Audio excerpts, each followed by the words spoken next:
अकेले दर दर भटकते बुजुर्ग हैं, प्रदेश में परेशान जनता है, अधिकारियों को इससे कोई फर्क नहीं पड़ रहा है। पीड़ित की परेशानियों से पल्ला झाड़ता विभाग भी है। जी हां, प्रदेश में कई जगह यही हाल है। लोग परेशान हैं पर कोई सुनने वाला नहीं है। जनता के रक्षकों को नहीं रहा जनता से कोई सरोकार। कहने के लिए तो शासन प्रशासन एवं कानून व्यवस्था है, मगर गलत करने वालों को नहीं है पुलिस का कोई भी डर। महिलाओं और लड़कियों के लिए कहने को तो बहुत सारे कठोर कानून है, मगर धरातल पर ये सब सुनने वाला कोई भी नहीं है। ऐसा ही एक मामला मध्य प्रदेश के रीवा जिले के बाड़ागांव थाना सोहागी से सामने आया है, जहां एक वृद्ध रामायण प्रसाद मिश्रा है। उनका कहना है कि उमेश तिवारी, राजेश राजू, सचिव सुभाष तिवारी और अन्य सहयोगियों द्वारा उनकी संपत्ति का विनाश और तोड़फोड़ की शिकायत के बाद भी पुलिस द्वारा कोई सुनवाई नहीं होना बताया गया है। बुजुर्ग का कहना है कि उनका बेटा विदेश में काम करता है, उनके अलावा परिवार में कोई पुरुष नहीं है, जिसका फायदा उठाकर ये लोग उसे आए दिन धमकाते और परेशान करते रहते हैं। उनकी पत्नी और उनकी नातिन साक्षी तिवारी और उनकी छोटी बहन उनके साथ रहती है। इन लोगों द्वारा पहले भी उनके साथ मारपीट की गई है, जिसकी शिकायत 2021 में करी थी और अभी तक कोई कार्यवाही नहीं हुई है। मारपीट में उनकी नातिन साक्षी को भी चोट आई है, जिसका इलाज चल रहा है। डॉक्टर ने ऑपरेशन का बोला है। मामले में उनके द्वारा collector, IG, DIG, SP, SDOP और थाना प्रभारी, गृह मंत्री, मुख्यमंत्री, डीजीपी सभी को आवेदन देकर न्याय की गुहार लगाई गई है।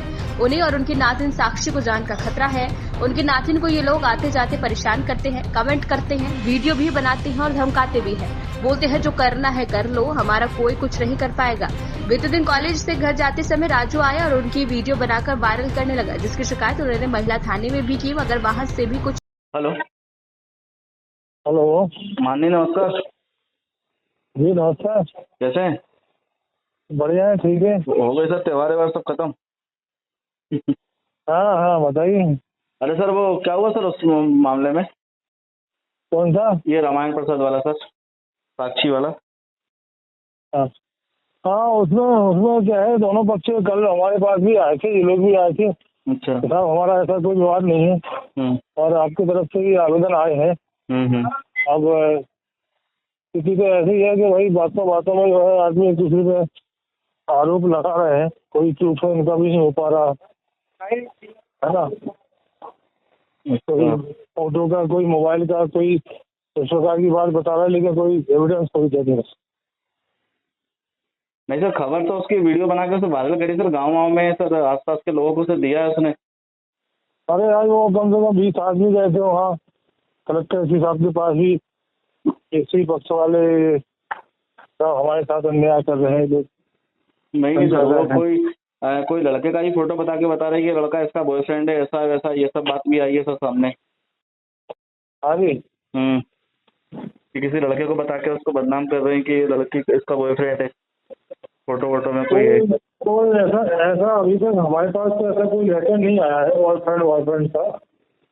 और ये जो बातें हैं केवल ऐसे मनगढ़ंत चीजें में एक दूसरे को आने वाले जो मैटर जो सर 2021 से जो आवेदन देते चल रहे हैं सर, उस वाले में क्या कार्रवाई होगी? अभी वर्तमान में जो कुछ हो उससे मैं कार्रवाई करूँ। अभी जो आपका डीजीपी साहब के पास भी आवेदन आया था, डीजीपी साहब के पास से लेटर भी आया होगा शायद, आया नहीं आया सर अभी आपके पास?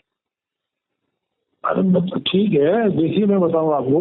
एक्चुअली जो अपराध की श्रेणी में जो होता है ना, वो स्टैम्प पे ही अपराध की श्रेणी होता है तो क्राइम हो जाती है। और कोई एविडेंस नहीं होगा, कुछ भी आएगा, वो नहीं होगा तो उसमें कार्रवाई करने में अब 5 साल का कोई जरूरत नहीं। सर वो लड़की को सर जान का खतरा है सर, उसके परिवार वालों को सर। हाँ तो उसके लिए प्रतिबंधित कार्रवाई हो गई है, उनकी बाउंड ओवर जमानत कार्रवाई हो गई है। अच्छा अच्छा। हाँ। क्या कारण रहा कि आप अपना जिला छोड़कर, जो कि आपका जो जिला है रीवा, वो संभाग भी है, तो वो छोड़कर आपको आवेदन देने के लिए राजधानी तक आना पड़ा? क्या करें सर, 21 सन से लगातार हमारे ऊपर आक्रमण और मतलब परेशान पीड़न किया जा रहा है। और वर्तमान समय में कुछ मतलब फिर से लड़ाई झगड़ा किया गया और हमारे नातिन को भी मारा और कोई FIR तक आज तक नहीं दर्ज हुई और सुबह जी सब जगह दिया और कोई सुनवाई नहीं हो रही है, न FIR दर्ज की जाए, कोई अधिकारी सुन रहे हैं। और इतना सब होते हुए भी नहीं हो पाया तो हमको फिर इस अवस्था 70-78 वर्ष की अवस्था में हमें मजबूर होकर के उतनी चिलचिलाती धूप में हमको न्याय की गुहार लगाने भोपाल DG ऑफिस में आना पड़ा। और अगर इतने पर भी कुछ नहीं होता है तो हमको केवल एक चारा बचा है कि मैं अपने परिवार समेत हम कलेक्टर ऑफिस में आत्मदाह करूंगा। इससे और क्या अंत में क्या हो सकता है। तो इसलिए हमारा शासन प्रशासन ध्यान दे तत्काल, जिससे कि हमको हमारी रक्षा हो सके, अन्यथा हमको प्राण दे देंगे। मेरे नाना को मारा, मनोज तिवारी मेरे नाक में 3 थप्पड़ मारा, जिसमें मेरी नाक में पहनी हुई कील गिर गई और तभी से मेरे नाक में प्रॉब्लम हो गई, सर्दी हो गई। उसके बाद में 1 साल तक मुझे लगा ऐसे ही है। उसके बाद मेरा भी ट्रीटमेंट चल रहा है, जबलपुर और नागपुर में दिखाया तो डॉक्टर बोला आपकी नाक में गहरी चोट होने के कारण आपकी नाक की नस टेढ़ी हो गई है। और राजू सेक्रेटरी आज तक मैं आवेदन दी DOP सर के पास, सोहागी थाने में भी दी, तीसरी बार मैं SP सर को दी, 3-4 बार गई तो SP सर वहाँ थे ही नहीं अपने कार्यालय में। मैं आज कलेक्टर सर के पास भी आवेदन दे आई हूँ। उसके बाद राजू सेक्रेटरी का गुंडागर्दी ख़त्म ही नहीं होता। मैं अभी 4-5 दिन पहले हाल ही में राजू सेक्रेटरी और उसकी पूरी टीम हमारे घर बगीचे में गई और बोली कि ये बाउंड्री तुम्हारी दिख रही है, तुम्हें जान से मार डालेंगे, ये पूरी बाउंड्री उखाड़ के फेंक देंगे और बहुत करोगी तो जाओगी तो थाने में आवेदन दोगी। तो थाने वाले ऑलरेडी हम पैसा देके थाने वालों से छूट आएंगे। और दूसरे ही दिन उनके मतलब वो करने के बाद दूसरे ही दिन हमारे घर में की जो हमारे बगीचे की बाउंड्री थी वो बाउंड्री को तोड़ दिए। उसके बाद मैं आवेदन देने सोहागी थाने में गई, जिसमें AP ठाकुर सर थे। उन्होंने मुझे आश्वासन दिया कि नहीं मैं आपका काम करूंगा, मैं आपकी बाउंड्री मैं खुद चल के बनवाऊंगा। मुझे एहसास हुआ कि सर ने करेंगे, लेकिन पता नहीं क्या राजनीतिक दबाव है या तो कोई मतलब संरक्षण है, किसी से लेन देन है, मैं नहीं जानती हूँ। लेकिन उसके बाद कोई कार्यवाही नहीं हुई। मैं लगातार TI सर को फ़ोन की लेकिन उन्होंने नहीं माना। फिर उसके बाद मैं रीवा आई, SP सर को आवेदन दी, कलेक्टर मैम को आवेदन दी और IG सर को भी आवेदन दी।